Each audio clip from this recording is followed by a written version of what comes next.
Assalamualaikum warahmatullahi wabarakatuh. Perkenalkan, nama saya Restiani, NPM saya 262-10753. Saya berasal dari Universitas Islam Riau, program studi Pendidikan Bahasa dan Sastra Indonesia. Saya di sini membuat video bertujuan untuk memenuhi tugas dari Ibu Noni Andriani SS MPD, yaitu pidato Bapak Anies Baswedan dalam peringatan Hari Pendidikan Nasional 2015. Assalamualaikum warahmatullahi wabarakatuh. Di hari yang berbahagia ini, kehadirat Allah Subhanahu wa Ta'ala, Tuhan yang Maha Pengasih, kita panjatkan puji dan syukur atas izin, rahmat, dan karunia-Nya. Kita semua berkesempatan untuk merayakan Hari Pendidikan Nasional ini. Di Hari Pendidikan ini, atas nama pemerintah, izinkan saya menyampaikan apresiasi pada semua pihak, pada semua pelaku pendidikan dimanapun berada, yang telah ambil peran aktif untuk mencerdaskan saudara sebangsa. Untuk para pendidik di semua jenjang yang telah bekerja keras membangkitkan potensi peserta didik untuk menjadi manusia berkarakter mulia, yang mampu meraih cita-cita dan menjadi pembelajar sepanjang hidup. Terimalah salam hormat dan apresiasi dari kita semua. Bapak, Ibu, dan hadirin yang mulia, Republik tercinta ini digagas oleh anak-anak muda terdidik dan tercerahkan. Pendidikan telah membuka mata dan kesadaran mereka untuk membangun sebuah negeri bineka yang modern. Sebuah negara yang berakan adat dan budaya bangsa Nusantara, beralaskan semangat gotong royong, tapi tetap mengedepankan dan kembangkan prinsip kesejajaran dan kesatuan sebagai sebuah negara modern. Pendidikan telah membukakan pintu wawasan, menyalakan cahaya pengetahuan, dan penguatan pilar ketahanan moral. Persinggungan dengan pendidikanlah yang telah memungkinkan para perintis kemerdekaan untuk memiliki gagasan besar yang melampaui zamannya. Gagasan dan perjuangan yang membuat Indonesia dijadikan sebagai rujukan oleh bangsa-bangsa di Asia dan di Afrika. Dunia terpesona pada Indonesia bukan saja karena keindahan alamnya atau keramahan penduduknya atau keagungan budayanya, tetapi juga karena deretan orang-orang terdidiknya yang berani mengusung ide-ide terobosan dengan ditopang pilar moral dan intelektual. Indonesia adalah negeri penuh berkah. Di tanah ini setancapan ratin bisa tumbuh menjadi pohon yang rindang, alam subur, laut melimpah, apalagi bila melihat mineral, minyak, gas, hutan, dan semua deretan kekayaan alam. Indonesia adalah wajah cerah Katulistiwa. Namun, kita semua harus sadar bahwa aset terbesar Indonesia bukan tambang, bukan gas, bukan minyak, bukan hutan, ataupun segala macam hasil bumi. Aset terbesar bangsa ini adalah manusia Indonesia. Tanggung jawab kita sekarang adalah mengembangkan kualitas manusia Indonesia. Manusia yang terdidik dan tercerahkan adalah kunci kemajuan bangsa. Jangan sesekali kita mengikuti jalan terpikir kaum kolonial di masa lalu. Fokus mereka, kaum kolonial itu adalah pada kekayaan alam saja dan tanpa peduli pada kualitas manusianya. Kaum kolonial memang datang untuk mengeruk dan menyedot isi bumi Nusantara, menguras hasil bumi Nusantara, karena itu mereka peduli dan tahu persis data kekayaan alam kita. Tetapi mereka tak pernah peduli dengan kualitas manusia di Nusantara. Kini kita sudah 70 tahun merdeka.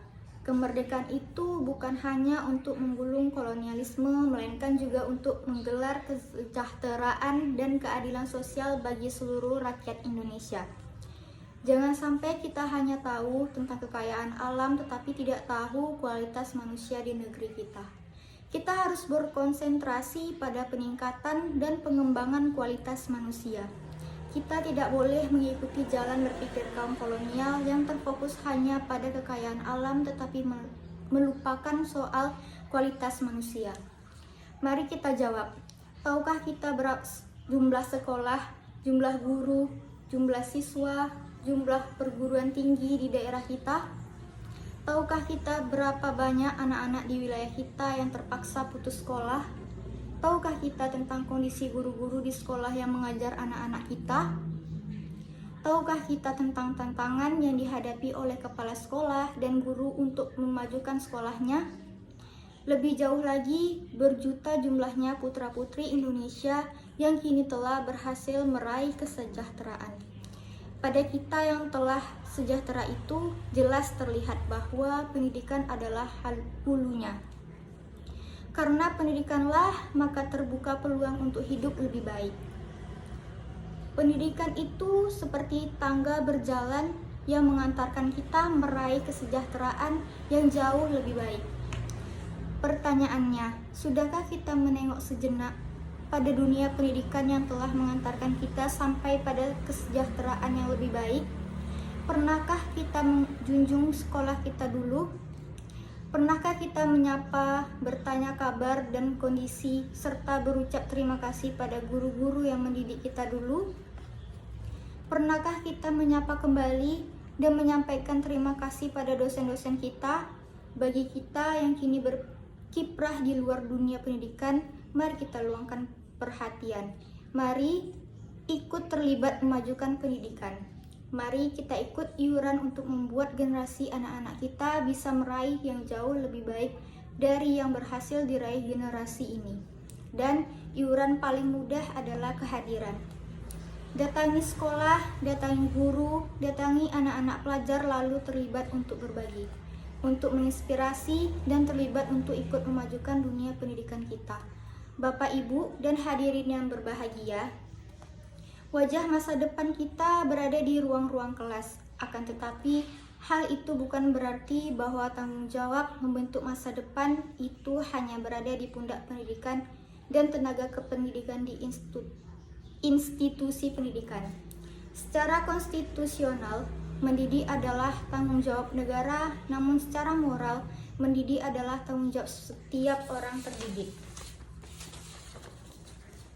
Mengembangkan kualitas manusia Indonesia harus dikerjakan sebagai sebuah gerakan bersama.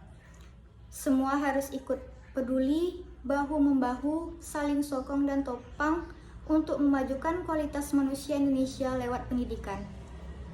Oleh karena itu, Bapak, Ibu, dan hadirin sekalian, peringatan Hari Pendidikan Nasional tahun ini kita mengambil tema pendidikan sebagai gerakan pencerdasan dan penumbuhan generasi berkarakter Pancasila. Kata kunci dari tema tersebut adalah gerakan. Pendidikan harus dipandang sebagai ikhtiar kolektif seluruh bangsa. Karena itu, pendidikan tidak bisa dipandang sebagai sebuah program semata. Kita harus mengajak semua elemen masyarakat untuk terlibat. Kita mendorong pendidikan menjadi gerakan semesta, yaitu gerakan yang melibatkan seluruh elemen bangsa, masyarakat merasa memiliki, pemerintah memfasilitasi, dunia bisnis peduli, dan ormas atau LSM mengorganisasi. Berbeda dengan sekadar program, yang perasaan memiliki atas kegiatan hanya terbatas pada para pelaksanaan program. Sebuah gerakan justru ingin menumbuhkan rasa memiliki pada semua kalangan. Mari kita ajak semua pihak untuk merasa peduli, untuk merasa memiliki atas problematika pendidikan agar semua bersedia menjadi bagian dari ikhtiar untuk menyelesaikan problematika itu. Gerakan pencerdasan dan penumbuhan generasi berkarakter Pancasila adalah sebuah ikhtiar mengembalikan kesadaran tentang pentingnya karakter Pancasila dalam pendidikan kita. Sudah digariskan bahwa pendidikan bertujuan untuk mengembangkan potensi peserta didik agar menjadi manusia yang beriman, bertakwa kepada Tuhan Yang Maha Esa, berakhlak mulia, sehat, berilmu, cakap, kreatif, mandiri, dan menjadi warga negara yang demokratis serta bertanggung jawab. Itulah karakter Pancasila yang menjadi tujuan pendidikan nasional kita.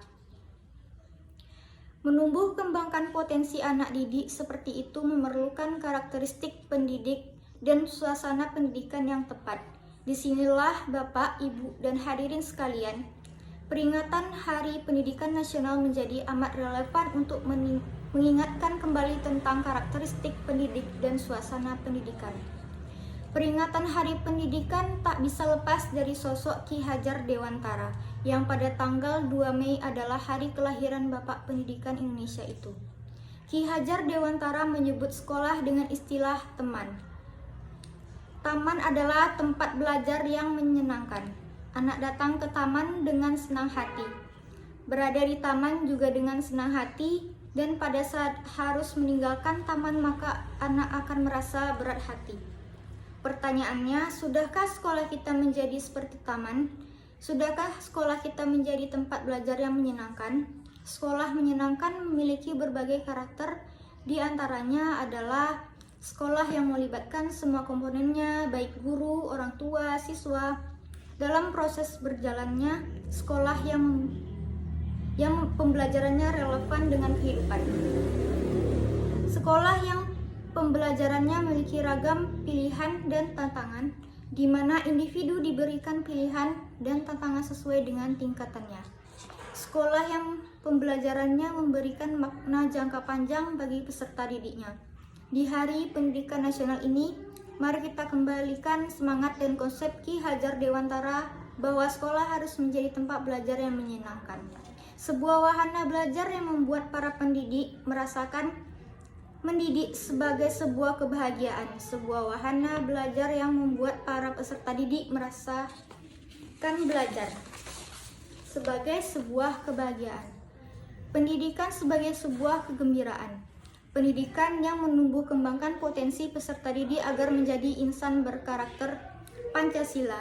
Ikhtiar besar kita untuk pendidikan ini hanya akan bisa terwujud bila kita semua terus bekerja keras dan makin membuka lebar-lebar partisipasi masyarakat untuk terlibat aktif dalam pendidikan. Mulai hari ini kita harus mengubah perspektif bahwa pendidikan bukan hanya urusan kedinasan di pemerintahan, melainkan juga urusan kita, dan ikhtiar memajukan pendidikan adalah juga tanggung jawab kita semua. Mari kita teruskan kerja keras, kerja bersama dan kerjasama ini. Semoga Allah Subhanahu wa Ta'ala, Tuhan yang Maha Kuasa, selalu membimbing kita agar dapat meraih dan melampaui cita-cita bangsa kita tercinta. Selamat Hari Pendidikan Nasional, jayalah Indonesia. Wassalamualaikum warahmatullahi wabarakatuh.